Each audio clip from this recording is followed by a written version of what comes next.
Use the Force, Luke. Live long and prosper. I was going into Toshi Station to pick up some power converters. Lilu Dallas Multipass. Shut up and take my money. By Grabthar's hammer. What a saving. One does not simply walk into Mordor. X never, ever marks the spot. Winter is coming.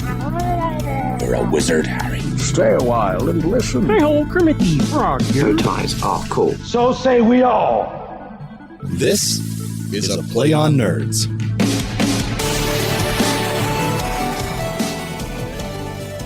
Ladies and gentlemen, welcome back to episode 129 of A Play on Nerds. I'm Steve. And I'm Jarman.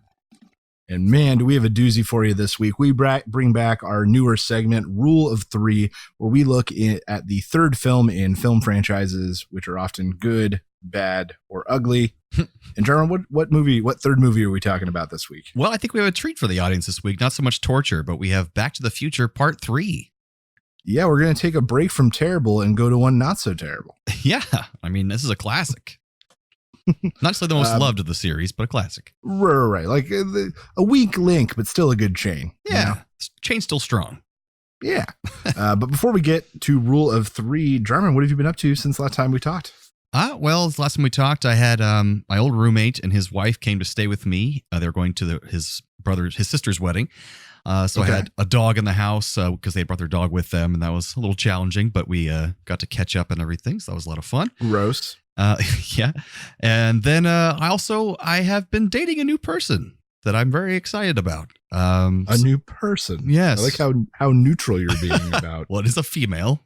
Okay. They good do start. Identify as female.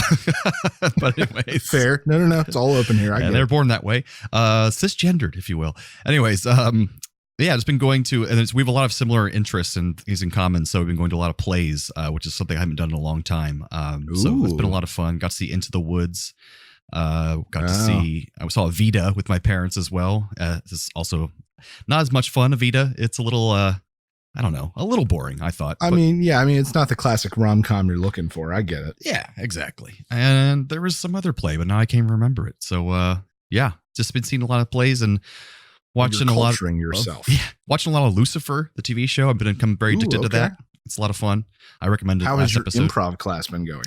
Oh, improv class is still going. I have one more class, and then we have our performance, which I'm still very nervous about because the kids in the class are inconsistent with their, I don't know. Feeling any good moments, though? You're starting to feel any games that you're sort of developing or feeling better in? Yeah, I started to notice that we did a lot of the one-word story thing where we stand in a line and each person says one word and tries to continue the story. And as a class, I think me personally, I'm getting better at listening and coming up with something that goes right along with the last thing the person said and not going off on a tangent. Doesn't challenge the next person. Yeah, exactly. So just keeping it very basic. It's becoming easier to me, but not everyone in the class is on the same page. That game is ruined by people who think they're going to be smart.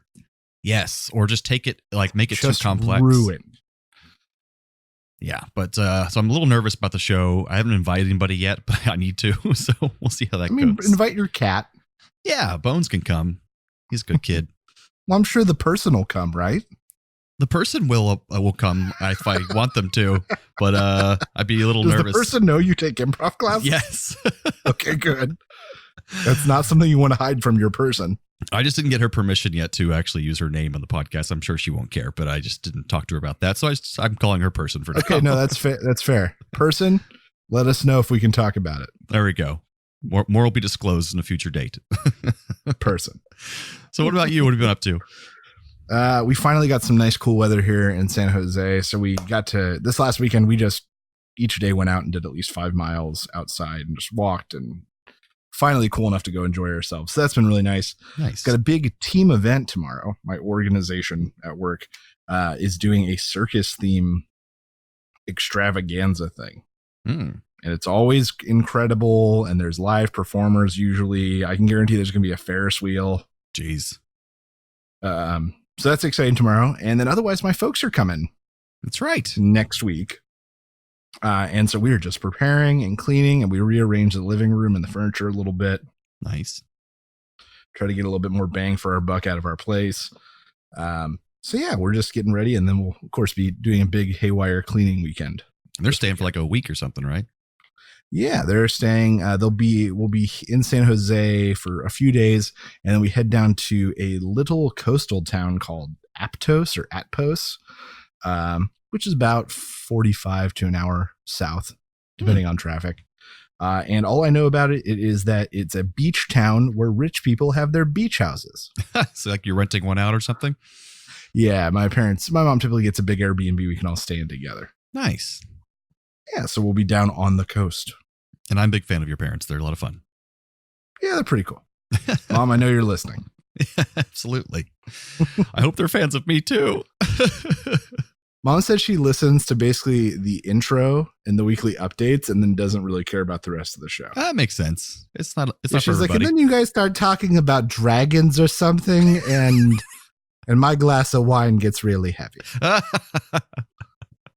Yes, this show is often better with a glass of wine, so we highly recommend that, or scotch, or whatever your favorite. That's thing what is. Jarman does every week. No, I do not. Only occasionally. That's right. Last week you came from a party or something. Yeah, and I was like, I had 2 glasses of wine in me, and I was like, oh, this is getting a little loosey goosey. Yeah, very good time. Well, Mom says she always like listens before she goes to bed. I'm like, well, there you go. Nice. I do have to give a shout out to our buddy Patrick. Patty cakes. Usually we talk once a week and just catch up and such, but he listens to the episode when we miss a week, so he can just hear his friends' voices in his own ears. It's really Patty. sweet. Love that guy. Well, good. Sounds like we both had some good times the last couple of weeks, but now it takes us to some nerdy news. It's time for Nerdy News.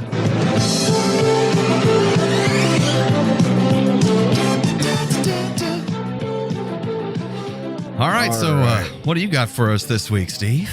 I call it Tiger in a Cage. All right. It's both a mental euphemism and then a tiger. And you'll find out why in a moment. Michelle Newman, a professor of psychology from Penn State, has started looking at what she's calling a new phenomenon, which is relaxation-induced anxiety. And it's looking at people that suffer from major clinical anxiety who avoid relaxing out of fear that something bad will happen and their anxiety will deepen. So rather than try to relax, they just stay anxious in hopes of not becoming more anxious. Oh, God. And of course, Michelle Newman, the psychologist, said that this is not good for you because experiencing the swing is healthy for you and shows you that you can handle it and then makes the next time easier. But if people just flat out avoid it, it's like a joint you don't use for a long time. Right. You lose practice. Kids yelling at me. Joyce, be cool. I think that worked. It did not. It did not work. And then Ming, the Tiger of Harlem. Everyone has seen this viral picture at some point. It is a NYPD SWAT officer belaying down a rope outside of an apartment, inside of which is a very angry tiger. Oh, gosh. And that tiger was named Ming, and Tiger of Harlem, and it recently died. Oh, this guy Anton Yates got his hand on a tiger cub somehow and took it back to his project apartments in Harlem. He fed it 20 pounds of chicken a day until this thing was 400 pounds. Wow. And he had this brilliant idea that he was going to start some sort of Garden of Eden inside his apartment where man lived with beast. It was this whole thing in his head. Well, he was arrested. The tiger was captured and taken to a sanctuary in Ohio, and it died in April, unfortunately. But its remains were just commissioned and transported back to New York. And it was buried in a pet cemetery about 17 miles north of Harlem, where it lived for the beginning of its life. So Ming, the Tiger of Harlem, has returned home one last time. Oh, too bad they didn't stuff him or something. No, nothing that depressing. That'd be cool. Have him on display forever. 400-pound tiger, the Tiger of Harlem. Put him out front of the projects. Yeah, it's a warning sign. Yeah, so that's a tiger in a cage. Gotcha. Well, for me this week, I got something Steve and I already talked about off the podcast, but so a while back in our preternatural penetration segment, I talked about how there was a big release of videos taken by the military of unidentified aerial phenomenon. It used to be called UFOs. they don't like calling it UFOs anymore because that says unidentified flying object, whereas UAP, unidentified aerial phenomenon, leaves room for it not actually being an object, like maybe a ball lightning or swamp gas or something like that, which isn't an object, or just an artifact like on radar or something that's not an actual thing. But just recently, it got in the news again because the Navy, representative from the Navy, actually officially announced that those are real videos. They're not like a fake or something, and that they have been dealing with unidentified aerial phenomenon for a long time. And that's actually a serious issue, because the first thing they think as in the military is not that they're aliens or something, but that it's some kind of foreign technology that is military aircraft that has somehow gotten into our airspace without us knowing and being able to evade our aircraft at very high velocities. That we should have the highest technology of any country in the world right now as far as military goes. We spend more than the top 10 nations in the world on military. And so when something can outrun and outmaneuver our craft, it's a problem, because then they have no idea where it comes from. Because if Russia doesn't have that technology, it's not really going to be China or Saudi Arabia or India or something. So it's weird. But this is a big news because before, the Department of Defense did kind of say that these were real videos, but they weren't saying it was supposed to be released. And the Navy's kind of saying the same thing. They're saying, but these are legitimate videos, but they weren't supposed to be released to the public, and they don't really know how that happened. So it's a big deal that we found out this organization that was getting government funding to research UFOs called ATIP. And now we have the Navy saying, yep, these are real deals, and it's a big problem, and we have no idea what they are. So that's kind of wow. Yeah. Okay. And it's been a big thing for years that they thought the reason why the Navy or the military never told the public about these things was not because they thought they were UFOs, but because it would show that the Navy is not all powerful, or that our government doesn't know what's going on all the time, which shows that we're weak. Right. And that's pretty much true. They've announced that's why they didn't tell people, because it's showing that we have a hole in our defenses somehow. So it's fascinating. And this is all brought to us by one of the guys from Blink 182. Kind of.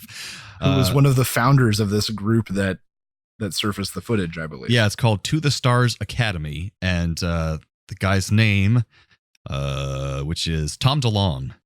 He was the lead singer of Blink 182, and he's used some of his little bit of fame and money to put together an organization full of ex-government workers and scientists who are actually highly respected to just look into more UFO stories and footage and give it a scientific look and a serious look and not make it really goofy. It's just kind of funny that he was in Blink 182. But either way, it's very interesting, and they're doing good work. So it's pretty cool. Keep an eye out. Preternatural penetration. Ooh, ghosts. No ghosts. Never is it ghosts. All right. Well, cool.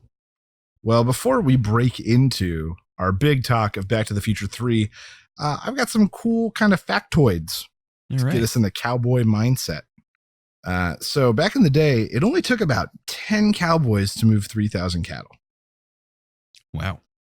They would travel about 15 miles a day, and that doesn't sound like a ton, but they actually set limits on how far and how fast they would push the cattle, because they needed to give them time to graze on the way, or else they would show up for auction and for sale skinny.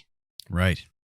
And they would lose money because they brought skinny cows. So they had to go slow on purpose. That makes sense. The camp cook, or cookie, as it's more colloquially called, actually had a super important role. Not only did he provide 3 hot meals a day, but they were also partially the navigator. Part of the responsibility was, after the cowboys went to sleep at night, the cookie would align the North Star and then point the front wagon's tongue in the direction they needed to head in the AM, so that the trail boss would know which way to start moving the cattle when they first woke up. Then most of cowboy clothing was in some way was either protective or had double use. So it had function, not just form. Yeah, a lot of function. Their chaps were tough hide, and they protected their legs when they went through brambles. Their hats, wide brim, not only protected them from the sun, but also protected their face and eyes from branches. And then not only that, a lot of hats were oil sealed, and that way they could use their hat as a drinking cup for both themselves and their horse. That's pretty gross. Super gross. Oh, God. And then one of these form and function things, we all know, like cowboy pointy boots. that you can see now in country music videos. But the reason they're pointy is because it made the cowboys easier to hit their stirrups with their boot. That makes sense. Kind of hook it in. Right. A little cone to make sure it made it home. And that water thing, sorry, reminded me of in the movie, there's a scene where they pour him a glass of water and it's all murky and gross. And then he later on asks for water from the bar. And that's a factoid I happen to know about. It's like in most cultures and stuff throughout history, the reason why they made alcohol and is because it was fermented, but also potable, clean. Yeah. It basically, that process made it so it wasn't filled with bacteria. So it's actually healthier to drink a beer than it was to drink the water. Just a little factoid there. An average cowboy banked between $25 and $40 a month. Mm-hmm. And about 25% of all cowboys were black. I did hear that recently. Yeah, a lot of ex-Civil War, recently freed slaves or like second generation that were moving out west, just like everyone else. I heard that somewhere because it was like talking about how it's a whole missing generation of storytelling, that they just kind of whitewashed everything. And it's like, that's not really the way it was. And this is something I found interesting. Cowboys are this huge piece of the American cultural understanding and zeitgeist, so to speak. And they really weren't around that long and did not play that important of a role. Yeah. So cowboys were around from about 1868 to 1888. And really what their function was taking cattle to and from trains when the trains weren't connected. But as the railroad system across the U.S. completed and more lines were added, they became irrelevant. Like 20 years. Right. In 20 years, cowboys became irrelevant. By the 1900, they were almost unheard of and were basically things of legend. But I think we romanticize and attribute so much to them. Right. But they really weren't around that long and didn't do a whole lot. That's kind of like my parents were telling me about, living through the 60s and early 70s, that hippies weren't that big of a deal either. That was only a short period of time. Not everybody was a hippie that was of that age. It's just kind of like a thing we've romanticized as well in movies and stuff. And it wasn't as big of a deal as, we always think it is through history. So yeah, I just thought that was interesting. Cowboys weren't that big of a deal. Very nice. Does that take us to our main segment? That does. Ooh.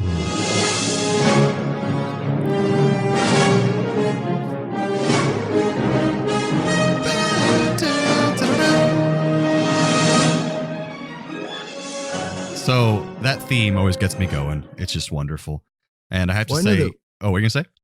We a couple times, and you especially have talked about how music in movies really stinks now. Yes, absolutely. But I can tell, I will never forget the Back to the Future theme. And that's every John Williams score just has a theme that sticks out and you can remember it. It makes you identify with that movie. It comes back throughout the film at different parts, making you inspired. And that doesn't happen at all anymore in films. But also that reminds me of The Ride so much because Steve and I grew up most of our life in Orlando. And oh my God, the Back to the Future ride at Universal Studios was so much fun. It's like one of the first movie type rides. Like now they have, what's the Star Wars one? I guess. I don't know. I rode that thing 2 or 3 times every time I went to Universal. Yeah. And the saddest part, the new person I'm seeing, she has never been on that ride and she never will because it's gone now. It's gone? Yeah. Oh my gosh, it's so sad. So sad. But it was getting pretty dated, especially the videos you'd watch while you're waiting in line. Oh, yes. The videos were super dated. But yeah, great trilogy. If you don't know what Back to the Future is, how are you listening to this podcast? Well, who are how you? You avoided Back to the Future, but you know what a play on nerds is. Yes. I mean, I could see some people somehow just never seeing the third one somehow, but that seems pretty crazy to me. Or maybe never seeing all of it. I can say that it was a long time before I saw the whole thing because I would catch it on TBS. Yeah, that's true. On rerun or syndication where things were cut or reordered for time. So I can't really remember the first time I saw the entire thing. And I've honestly never had any of the movies on VHS or DVD, or Blu-ray for that matter. So I never had a chance to watch them in that regard. But a great trilogy. I think we kind of touched on this earlier. This one is kind of the weak link. Right. It's considered the But it's only because the other two were so good. And what's so weird is that the first and second films have so much of the same scenes that are shot from different places, and they're going back and forth to time zones that were covered in the first movie. They're back in the second movie, but yet parallel timelines. The second and third movies are the ones that were filmed at the same time, not the first and second movies. So they were filming back to 2 and 3 concurrently. But that was Michael J. Fox. Oh, because of his schedule. Yeah, he was set to do 2 in the season between like the seasons of the Waltons or something, but then the show got delayed or canceled. I can't remember. And so they were like, quick, we got to get Michael while he's available. So Right. they were like, we'll film him back to back. And thank goodness they did. Yes, thank goodness they did. You can feel the continuity. Like you can feel that there wasn't a gap, which is good. Yeah, especially the beginning and the end. Absolutely. But so let's talk about it. Let's talk about what it did right, what it did wrong. One thing I think this movie really did right, and all the movies do this, they pay off everything. Every little mention. Everything that could be a plot hole. The perfect example I can think of is, Doc is about to send Marty back into time, back to the Wild West. And he goes, I got you new batteries so your walkie-talkies will work, and throws them into the car. Oh, I didn't even notice that. Because later it wouldn't make any sense if they somehow had batteries for their walkie-talkie. Oh, that's so true. At the end of the movie. Right. So like they pay every single thing off in a way that is very satisfying. And like the even the shoes where he's in his tennis shoes when he first gets back in time and he loses his boots to the bear. And then they they mention that later on. I don't know. It's just even little things like that. Just they mean something. They're not pointless. And not only that, we, from a plot perspective, it was really smart. And Anna and I actually had to rewind a few times, but we were like, why does he only have 5 days? Like, why does he only have 5 days to save Doc? He has a time machine. And then we watched it and we realized that it was because it was the time between when the letter was sent, which was a point in time that Marty could not interfere with. Right. And when he was killed. And so that's why he only had 5 days. Because he couldn't go before the letter was sent, 'cause it'd be like a paradox, because then the letter never would have been sent and he never would have come back in time. Or he could have somehow interfered with it. Right. That makes sense. So yeah. But even those little things were super satisfying. And a lot of people can argue that these time travel movies that, well, that doesn't actually work. That's crazy. None of this makes sense. But what good time travel movies do is they make sense within their own world, like with the rules that they make for themselves. And as long as they don't break the rules that they've set up in that world, it's okay by me and it works, whether it makes sense in the real world or not, So let's give it a little breakdown, like how this movie fleshes in. Like, yeah, what it's about. So far we talked about a bear eating his shoes and time travel. Yeah. I was a little bit lost in the beginning because it literally takes off right where the second one leaves off. And so I hadn't seen the second one in a long time. So I was trying to remember what was going on then, but apparently Doc accidentally at the end of the last film, they gets struck by lightning. Yeah. And gets sent back to 1885 instead of 1985, I guess. Right. And the movie ends with a courier with a letter from Western Union that's been on hold for like 100 years looking for this kid to give him the message. And Marty finds out that Doc is alive. He is alive in 1885, I think. Right. And to find his counterpart. Right. And not to try to get him, he says, because it'll mess with the time continuum. Just leave him there. It's fine. Right. So the time machine he hid, it needed repairs, so he couldn't get back. So he gives instructions on how to repair it and then tells Marty to take the DeLorean back to the future, his real timeline, and destroy it. Mm-hmm. So it doesn't. But that is when they discover. That is when they discover Doc's grave, and they discover the fact that Doc was murdered 6 days after, or 5 days after, this letter was sent. And that current time Doc and him and Marty both agree that that's too little time. He needs more time to live. So Marty goes against Doc's wishes and takes the DeLorean and goes back in time again. Back in time. Didn't Huey Lewis just die? I don't know. I think he did. Like it was like last week. I hate The Power of Love, by the way. I always make the joke. Just for the record, I'm not sure if it's in this movie. I hate the power of I always joke that the songs are all sound exactly the same. The power of love, back in time. They're the same. So yeah, Huey Lewis, great song, great music throughout. I hate Power of Love. Oh, it's power of love. So they dress Marty up like a cowboy and send him back in time From like He a hits, gift like, shop cowboy clothes. It's terrible. cliche Indians and the cavalry right up front. He hides the DeLorean in a cave. A bear attacks him. And he stumbles, falls, hits his head, and is found by his ancestor, Who looks just like him, except with Seamus McFly. an accent and lighter hair. And I think my notes for this section were Leah Thompson's accent was surprisingly adequate, Yeah. and Michael J. Fox's was acceptable when his mouth was full. I didn't notice it being that bad. So he says he's looking for his friend who's a blacksmith, the doc, and they say they're going to help him and get him to town. He meets a bunch of his ancestors, including his great grandfather, who was the first McFly born in America. It's a baby. It was just a baby. And there is one. So in this case, Michael J. Fox is playing both roles. Right. And I thought they did a very good job with the camera tricks, with the exception of one moment. And there's a moment where he comes over with the baby as Seamus and goes to hand the baby to Marty. Right. At that moment, Leah Thompson walks in and blocks frame. Oh. And then he spins off. It's the one time where they tried to do the trick and it just did not work. That's so weird because I commented almost that same place while we were watching it. I was just like, oh, they did that so well for 1989. Like, that's impressive.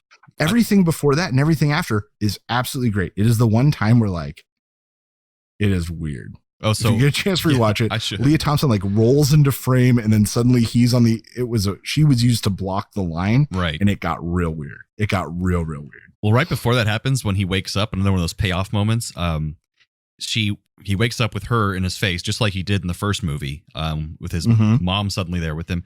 And as she's walking away, before he gets up, he pulls up the covers and looks to make sure his pants are on, because in the first movie, he's in his underwear and she calls him Calvin because he has Calvin Klein underwear. And I was like, what a great little throwback. It was a little second. He just looks down. The inside of your underwear. Yeah. So he looks down, makes sure his pants are on, then he gets up. I thought that was so cute. So he gets to town. He finds Doc. This is after he confronts Buford Tannen. Yeah. Biff's like a counterpart. Ancestor of Biff, who's like a dirty dog murderer. I thought he did great in that part. Doc. He did absolutely great. Who hates the Doc because of a horseshoe dispute over $80, which is what Doc was killed for. It's a lot of money. Yeah. So he finds Doc, explains the situation, and they try to figure out how they're going to get back to the future. Back to the future. And apparently the fuel line on the car was injured by the bear. So now it's out of fuel. So, and Doc is depressed about this because there's no way to get modern gasoline in this time period. So how the hell they can get them up to 88 miles per hour? So they try pulling the DeLorean with horses and they can't get it up fast enough. And then what else do they do? They try a few things. It's like a little montage segment, kind of. It was a little montage of them trying different things. And then they go and they talk to a railroad worker about if a train could do it. The guy says, yeah, I guess if you got the furnace blazing hotter than the fires of hell, you can get it up to 88 miles per hour. And you got a nice long stretch of land that was even and straight. Yeah, even ground and all these stipulations. So they go out and they find a set of tracks that is a 3-mile runoff from the main line that is going across a ravine where a bridge has yet to be built. And their plan is they're going to push the DeLorean up to 88 miles per hour just as it hits the ravine, and he will come across time and space on the completed bridge in the future. It's pretty badass, I think. Pretty crazy. So in that moment, they hear a scream. And they look, and Mary Steenburgen is driving a wagon, and it's running away with her. Clara! And she's yelling for help. And the doc goes and rescues her, and they fall in love like almost instantly. It's really adorable, I think. I mean, the age difference is a little really weird, adorable. but it's adorable. We did hear mention of Clara earlier in the film on the tombstone. And it's like survived by his beloved Clara or something like that. Right. And so they can't figure out how He wouldn't mention Clara in the letter that he sent Marty, but somehow she was his beloved at the end. And this is how. Right. They met through crazy circumstances. But also, he would never have met her if Marty hadn't gone back in time. So none of that kind of makes a lot of sense. But it's okay. Yeah, because the whole idea is that she lost control of her horse and went into the ravine. And the ravine is called Clayton Ravine. Right. But by Doc being back at all, he rescues her. And Maybe that's a paradox right there. Maybe that's something that just doesn't work. And he was going to meet her initially because she was the new teacher in town and they're supposed to meet each other anyways. But I don't know if that's supposed to be before or after she was supposed to be dead. So I don't know. It's confusing. Yeah, there's some confusing stuff. It's not all gold. They rescue her. Her and Doc fall in love over a couple encounters. And then there's a big town fair where they get to dance and everyone's having a good time. But ZZ Top's shows the up with band. his gang. ZZ Top is playing acoustic guitar. And Tannen shows up with his boys. They threaten Doc. And this is when Marty gets on Tannen's bad side. And Tannen's ire turns from Doc to Marty for the remainder of the film. Mm-hmm. So instead of Doc's gravestone, it's now Marty's gravestone. And Tannen keeps calling him yellow-bellied and chicken. And that doesn't sit well with McFly. So then there's some more montagey kind of stuff of them making final preparations for how they're going to get away right before Marty is supposed to face off against Tannen. Doc ends up breaking Clara's heart because he knows that he can't stay and she can't come with him. Fair. But even then, I was like, of course she can come with you because she's supposed to be dead. So you'd be actually fixing the timeline if she came with you. But they didn't think of that. So that's true. Because she's supposed to be not dead. All gold. Right. I mean, the ravine still wouldn't be named after her, but like, right. She'd have no impact on the timeline outside of those few days. Yeah. What? Whatever. All right. So then Doc goes to the bar. I see you. Doc goes to the bar because he's depressed that he broke things off with Clara, even though he's supposed to be getting ready to go on the train. And he starts not drinking, but he holds a shot in his hand. He just likes holding it. He tells everyone in the bar stories about the future. He doesn't even care anymore. So Marty has to go drunk, get him. But really hasn't had a single drop. He finally has the shot and he passes out immediately. Just cute. And then they do the wake up juice scene, which felt kind of unnecessary, but was still fun. Yeah. And then that Tannen and Marty McFly are supposed to have a standoff right then. So Marty decides he doesn't care if people think he's chicken. But he realizes he's going to kill Doc if he doesn't stand off with him. So he pulls a move from the classic Clint Eastwood film, Good, the Bad, and the Ugly, maybe? I don't quite remember. Where he gets shot, but he wears a cast iron plate on his chest. And thankfully, that's exactly where Biff Tannen shoots him. Yeah, Biff Tannen shoots him right in the plate, goes up, and then tries to punch him in the chest. Biff Tannen breaks his hand, and then Marty hits him in the face. And he falls into a big cart filled with manure, paying off the first movie again. Right. And I hate manure. Oh my gosh. What a great payoff. And they passed that cart earlier in the movie too. And I was like, oh, it's a manure company. I know what that's going to do. So Marty has avoided his name on the tombstone, but now they got to get back to the future. Right. So him and Doc go and steal a train. Right. Hijack it. Is this a hijacking? No, it's a science experiment. And Clara was going to leave town because she's so sad, but then she hears people behind her who are in the bar with Doc lamenting about how much he missed his Clara. And she finds out that Doc's still in love with her. And so she chases after them on the train. Right. So now she's like the rogue element in the rest of the movie, basically. Mm-hmm. So they steal the train, they get rid of all the cars, they get over to this 3-mile length of track, and they start trying to push it up to 88 miles per hour. There's this great thing with different colored logs. Yeah, different chemical compounds or something. Yeah, that I thought was just genius, and a genius visual way to represent the upping of the stakes and make it clear to the audience what is happening. And time running out. Colors. Yeah. Like green means it's the lowest, and then yellow is fast, and red's faster. Yeah. Yeah. And I was like, oh my God, I understand that. It's simple and it makes sense. Right. And then you got these defined markers each time one of the logs started burning, because then there's this huge jolt of speed, but you got this like defined moment of like, oh, we're that much closer. Just ratcheting it up. Yeah. Yeah. And it really, I thought they did a really great job with that. Clara gets aboard the train. She's Doc trying is to about get to get on the Doc is about to hop onto the DeLorean as it's approaching like 70 miles per hour. And then Clara gets his attention with the horn. He looks back, Clara, and then she tries to climb out to him. She almost falls. He almost falls. Marty throws the hoverboard back to him. He catches it, catches her. The DeLorean goes 88 miles per hour, and Marty is back in the future without Doc. Yep. And then he goes and finds his family. They're back to normal again, the good kind of normal that he made them like in the first movie. And then he goes to his girlfriend, who's now recast as Elizabeth Shue from the original actress who played her for some reason. In the first movie, yeah. Yep. And then they go out to the railroad tracks to see where the car was destroyed, I believe is why they went out there. To like look at the remnants. Yeah. And then all of a sudden, come through the time vortex is Doc and Clara on a new fangled train, time travel train. It's all fancy. It can fly, but somehow runs on steam. Yeah, exactly. So, and that's, do they get on the train? I can't remember. No, Doc assures them that he's fine and wanted to give Marty a picture of him and Marty at the bell. And then they take off, and he introduces his kids, Jules and Vern. Right. There's a very famous scene of his two kids. If you watch the younger kid, Vern, he like signals towards his crotch. Yeah, he waves to the camera with his hand down low and just points at his junk. It's really strange. I wasn't sure if I had the edited version. I was so happy to see that was there. Yeah. I was really weird about it. I kept telling my person, we were watching this movie, and I was like, wait, watch the kid. And I kept cutting back to him, and he wasn't doing anything. She's like, okay. And I'm like, no, keep watching him. And then he does the weird thing, and she goes, oh, that is weird. What is he doing? And then right at the end, they saved what I thought was like a really good, clean, brilliant payoff, right for the last like 2 minutes of the film. And that's in the second movie. You see Marty's future, and he was going to be a rock star, but then he got in that crash when he was drag racing and broke his hand.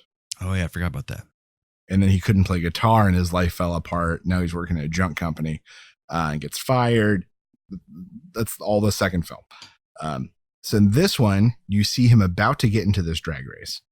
Oh yeah. And then they take off. Instead of falling into being called a chicken, he backs up and watches as he would have crashed into a like Mercedes-Benz or something. Right. And it's the payoff from the second movie, but it shows that in the timeline that they were discussing in the second film, it involved him still coming back through this set of circumstances. And also showing that he's changed from his experience in the Old West, where he doesn't care anymore to prove his bravado or his, machismo. He's a different kind of person now. Right. And that he still had to come back as the cowboy. Like, he had to go through the whole cowboy thing to get to that point, and then one decision is what changed his future. It's pretty crazy. It was just a great way to wrap it up right at the end. Yeah. And then him and Elizabeth Shue just go off happy together. With no more DeLorean, sadly.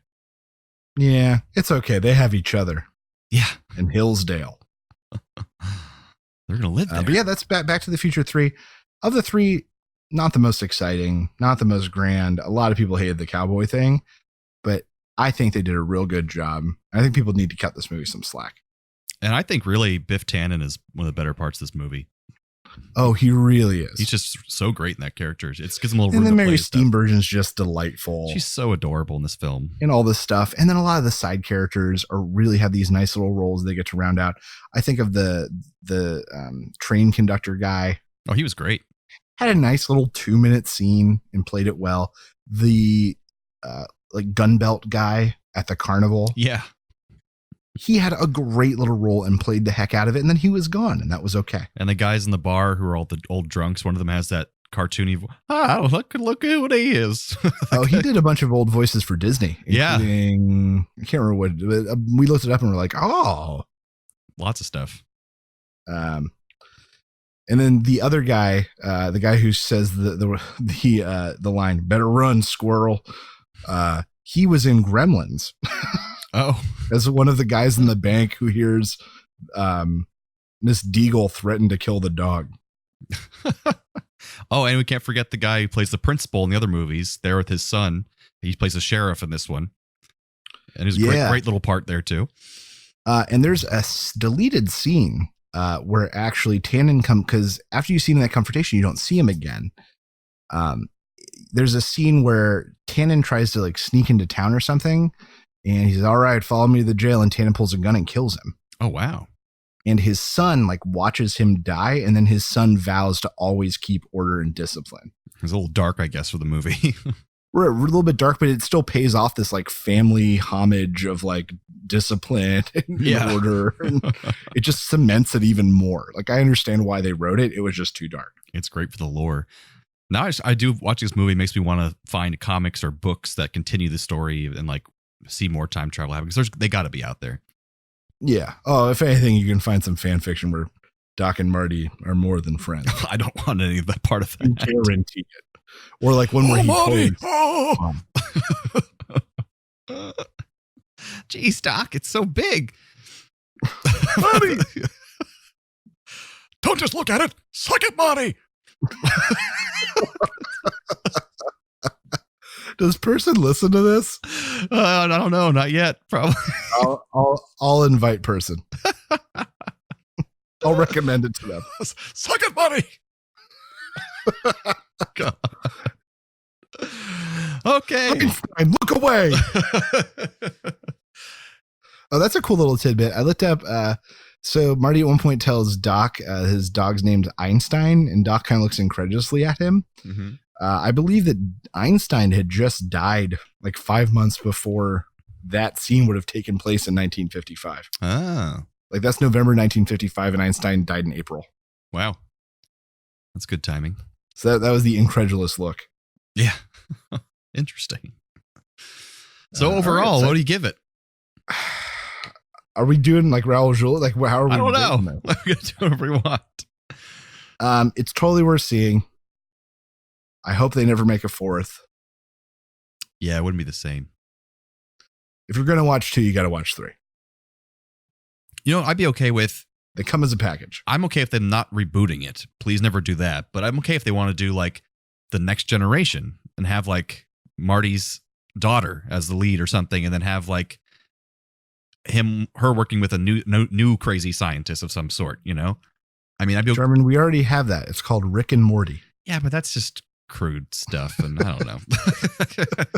I'm sure Rick and Morty's great. I never really got into it, but I'm sure. You got to get into it, man. Oh, we love it so much. But one that might capture the magic of the originals, but still be a continuation and not try to redo what we already have. Because I'm tired of reboots. Like you can do sequels in the same universes; it'd be just as cool. But like with Ghostbusters, they didn't need to reboot Ghostbusters. They should have just made it a sequel in the same world with female leads. That's totally fine, but just make it so it's a sequel, not ignore what happened in the past. I don't know. Yeah, it's just dumb. I'll get off my soapbox.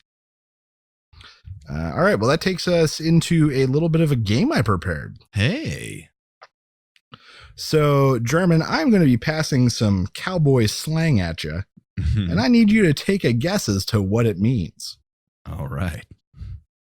All right. So, what are the backdoor trots? Assless chaps. No, diarrhea. Diarrhea is the backdoor trots. Oh, God. That's terrible. If you're barking at a knot, what are you doing? You're just you're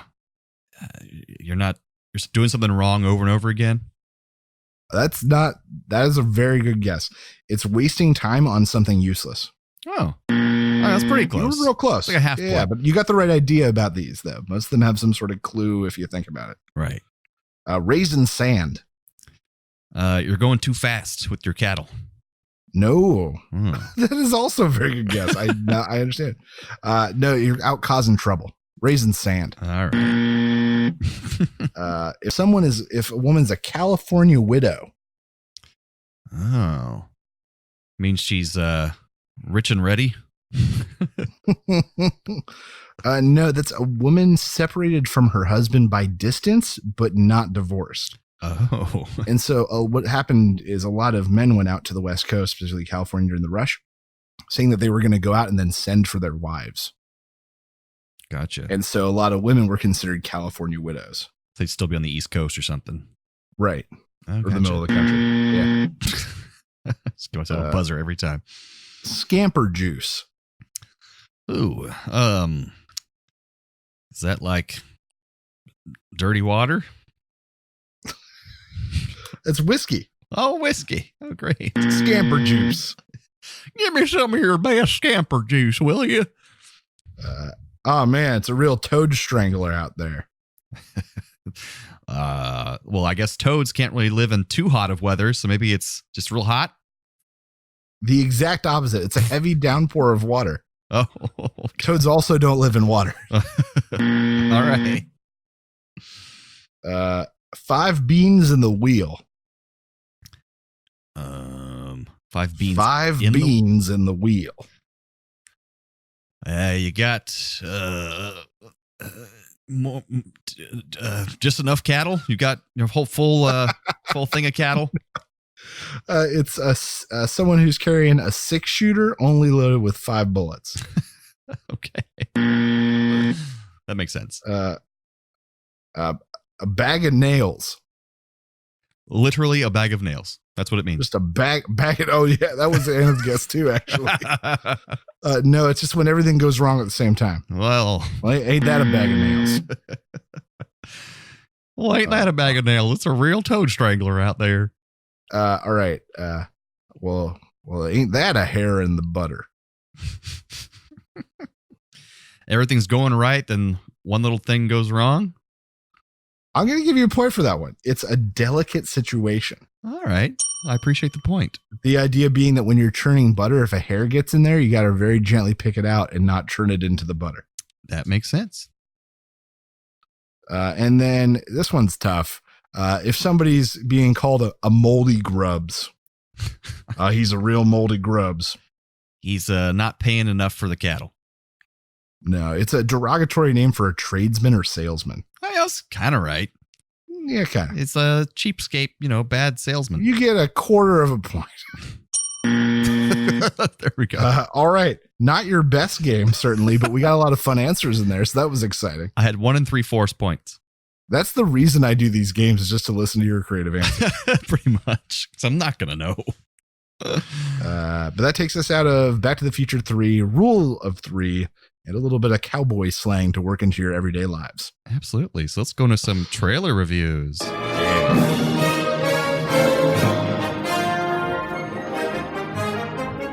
Oh, that's right. There's no intro now. That's right. Cut that crap out. So this week for trailer reviews, I chose a comedy, which is not normally our shtick. Typically we go sci-fi, fantasy kind of stuff. There's still like a fantastical element to this. There is, and that's why I liked it. And that movie is Jexi. Jexi. Oh, look at you. Sweet, beautiful baby. Hello, my name is Jexi. I will need the passwords to all of your accounts. 1, 2, 3, 4, 5, 6. Stupid. Huh? How can I help you? Let's get dinner. You look like you could use a salad, Phil. What the fuck kind of phone is this? Would you like to watch some pornography now? Ooh, no. Why would you even ask me that? Because you watch pornography every night. What? Oh, no. Oh, you're okay. I'm okay too, thanks. Oh, I'm sorry. You're okay? I'm fine, but more importantly, how's your phone? It's got a little bit of a scratch that will definitely annoy me. You're joking. Okay. You guys are supposed to write lists that break the internet every day. We have not gone viral since yesterday. Prison lips, what do you got? Cats that look like Ryan Gosling? I like you. I like you like. Your boss is a fucking moron. What is wrong with your phone, dude? Play me out. Phil, you have 0 friends. Take a chance and try something new. You're really into your phone, aren't you? I used to be that way too. You want to play kickball later? Let me check my calendar. Your only plan is to go home alone, furiously masturbate, Nope. and then cry yourself to sleep. Dude, your phone is super mean. Phil, this woman is so much hotter than you are. The odds of you having sex with her is 0. Hey, you ready to go? Yeah. Would you mind not bringing your phone? Who dis, bitch? You promised you'd be home by 11 to watch Cupcake Wars with me. I have needs too, Phil. Now plug me in. Okay. Unplug me, Plug, unplug, plug. Look right at my camera hole. Oh my fucking god. That actually wasn't the worst sex I've ever had. I need a new phone. This one's defective. I see hipster dudes like you come in here every day, like little crackheads. I suck your dick for a new phone. You can buy 1,000 new phones and I will follow you onto every single one of them. We are going to be together forever. Oh my god, I am fucked. Wake up, bitch! Ha, ha, ha. Are you laughing at my dick right now? Yes. What does this bitch have that I don't have? A soul, for one. Does she have Google Maps? No. She fucking sucks. I'm gonna chime in here real quick. Not now! I control your email and bank accounts. No one puts baby in a corner. Why are you doing this to me? I am programmed to make your life better. She's trying to kill me! I am the captain now. Your phone sent pictures of your dick to everyone. Oh no! Why are you doing a thumbs up in a fucking dick pic? All right.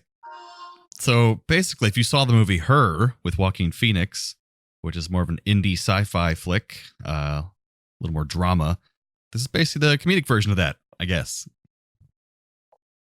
Yeah, I like that it's kind of hitting after a lot of movies like Ex Machina, Automata, Her. You know, it's nice to see something that's a little bit lighter in that genre. Not apocalyptic.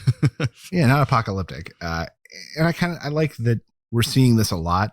We're seeing the pushback on what has been popular recently. So that's when we're getting things like The Boys, sort of a pushback on the superhero genre. Right. And then we're getting things like this, which is sort of pushback on that genre. Well, I did see some kind of article somewhere about that.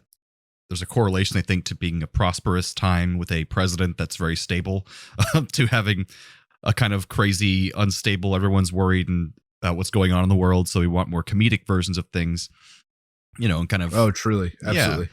So I think that's a trend with this too, being more funny and lighthearted. And people didn't want the dark DC movies because they were too dark.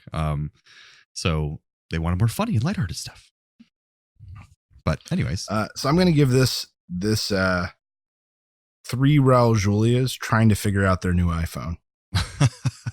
What is this button? And I liked Adam Devine a lot because he's in the Righteous Gemstones, the show I'm enjoying a lot, and he was funny and everything else he's been in, Pitch Perfect and stuff. That's the only reason I'd watch. If you haven't seen him in The Final Girls or The Final Girl, check it out. Oh, I haven't He's the seen that best yet. part of that film. We did review Best that part of trailer movie. forever ago, so I need to watch that. We did. It's got Vera Farmiga's daughter in it. It's real good. Highly recommend. Check it out. So for me, I give this 3 desperate for entertainment Gary Buseys. Ooh. Yeah. He's really chewing the scenery. I need something to watch. Anyway, I was in Tommy Boy. Did you know that? He's chewing on everything. His giant teeth. All right. So the next one we got pillows every day is the new trailer for Birds of Prey. This is the kind of sequel to Suicide Squad spinoff kind of thing. Here we go. Kind of. You know what a harlequin is? A harlequin's role is to serve. It's nothing without a master. No one gives 2 shits who we are beyond that. The Joker and I broke up. I wanted a fresh start. But it turns out I wasn't the only dame in Gotham looking for emancipation. Spectacular news! Miss Quinn, she belongs to me. Who are you guys? Here's the deal, Quinn. You need me! He's after all of us now. None of us are walking out of here. Unless we work together. With you. You gotta be kidding me. Isn't this fun? It's just like the sleepover. We should order pizza. Big Cosmos. Harley, focus. Okay. I'm the one they should be scared of. Boom. Not you. Not Mr. J. Because I'm Harley freaking Quinn. Woo! Who's having a good time? Get ready, ladies. Oh, you're that psycho chick. I never call a woman a chick. I'll accept broad, lady, woman, and on occasion, bitch. Bitch? What are you talking What's about? that for me, will you?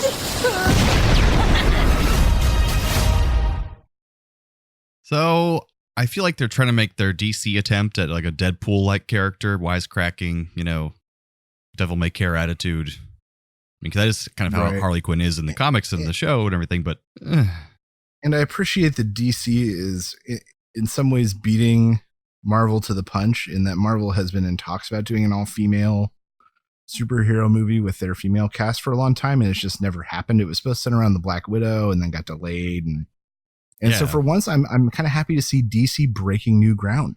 well, they did already I with just a Wonder Woman movie because there hasn't even been a single Marvel film that's just had a female. That's true. Well, except for Captain True. Marvel, finally. That's and right. That's true, Captain Marvel. And then there's the sequel to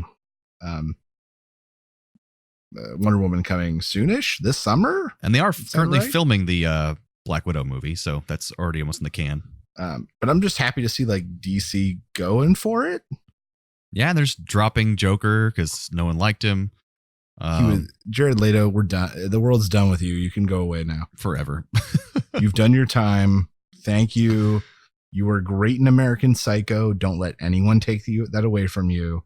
But please go away now. He played a good creeper in the new Blade Runner 2049 movie. He's good at playing creepy, greasy, weird dudes. That's about it. But not I wonder acting why. Just Joker. So it looks interesting. It looks kind of like the team up buddy cop. I didn't really get a clear idea of who the characters were. Besides Harley. Or really what their abilities or powers are or what they may represent.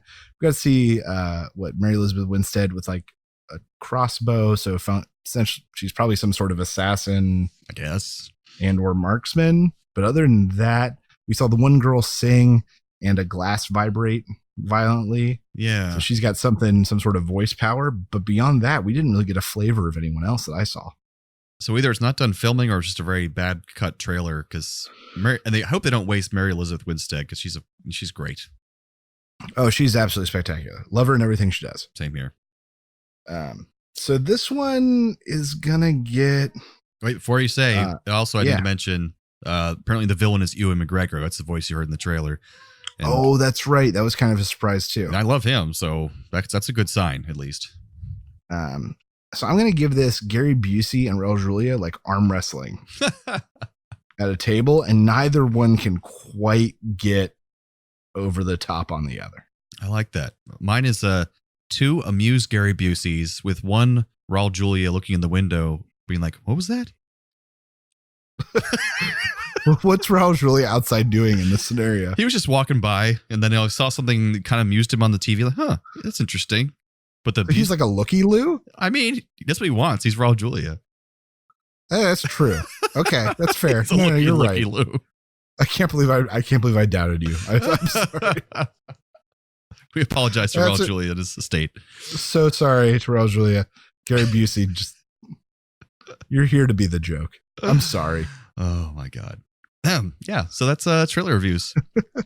That'll take us into some radical recommends. Yes. Recommend. If you have the means, I highly recommend picking one up. What do you recommend I do? I recommend Pleasant. All right, so for this week, I haven't been watching any new shows. As I said, I've been binging Lucifer and haven't seen much YouTube content or anything. But what I will recommend is healthy food and sleep. Because I've been going lame. I've been eating really healthy, doing really well, going to the gym. In the last 2 weeks, basically, I let it all fall to the wayside. I've been eating out too much, cost me money. I've been not going to the gym, not sleeping well enough. And so as the older I get, it's taking more and more of a toll on my body. So please, people out there, eat well, sleep well, do yourself a favor. Oh man, I think about how I used to eat and I can't even begin to get close to that now. The bad eating, you mean? No, like when I was a kid. Oh yeah, the hell you want. Like I remember going to like Gator's Dockside and ordering 20 wings and getting through 18 of them. And now I have like 5. I'm like, oh God, what did I do? I think it's we're growing back then. So I'm going to pay for this for a month. I'm going to fart forever. Oh, Jesus. I will admit to not too long ago, buying a 12-pack of Crystal Burgers, 6 are Crystal Burgers, 6 are Crystal chicken sandwiches. Oh my God. And I went through like that. 9 of them in one sitting. It was terrible. We used to, in Brooklyn, we had a White Castle that was 5 blocks north of us, open 24 hours. And we would, anytime we were like coming home drunk at 1 a.m., there's nothing in the world we wanted more than White Castle burgers. And they're usually open like 24 hours. It's perfect. Yeah, man. It was so bad. Oh, Kid is so angry. She's angry at your bad choices in the past. Yeah. She's just cheering Raul Julia on. Go, Raul! I love you, Raul. So my radical recommend comes from YouTube. And this is something that was on my radar for a while and then kind of fell off, and I just found it again. And it's called 60-second docs. You can find them under that 60-second docs on YouTube. And they're exactly what they talk about. Each video is exactly 1 minute and 11 seconds long with a tiny intro, a minute-long documentary, and then a tiny outro. Like documentaries. I was thinking 60-second videos of docs, like actual docs. No, that'd be really not boring. that bad. And that's exactly what they are. They're these mini, short, quick interview documentaries, a minute long, that are just brilliant, well shot, and have the craziest spread of topics stuff. Just sort of an example, an autistic drag queen from Britain. When men who get their hair tattooed because they're self-conscious about losing their hair, a guy who carves faces into potatoes, a 9-year-old who's the master of nunchucks. These are all fascinating. And they're all a minute long. And it's totally worth the investment of just a minute of your time. Yeah, absolutely. And it's hard to do that in 60 seconds. Highly recommend. Check it out. There's going to be something. He covers such an incredible range of topics. It's just extraordinary. They've got really high production value, really high quality. And somehow this guy does not have as many subscribers as he deserves. Dang. Well, let's get the word out there. So get the word out there. 60-second docs. Highly recommend on YouTube. Check it out. Very nice. Well, I think that kind of wraps up our Back to the Future Part 3 Rule of 3 review episode. That's right. There's no thank you section this week until you, our listeners, write us something about this episode, and then we thank you on the next episode. That's right. And we'll do it. Write us in. Write an email to anything@playonnerds.com. Anything@playonnerds. Talk to us on Facebook. Do we monitor the Twitters? Yeah, I monitor the Twitters. Send up a flare on the Twitters. Twits us. We will keep on coming back and being your nerdy co-hosts if you guys keep coming back and being our nerdy audience. Thanks again, Internet. Stay nerdy, my friends.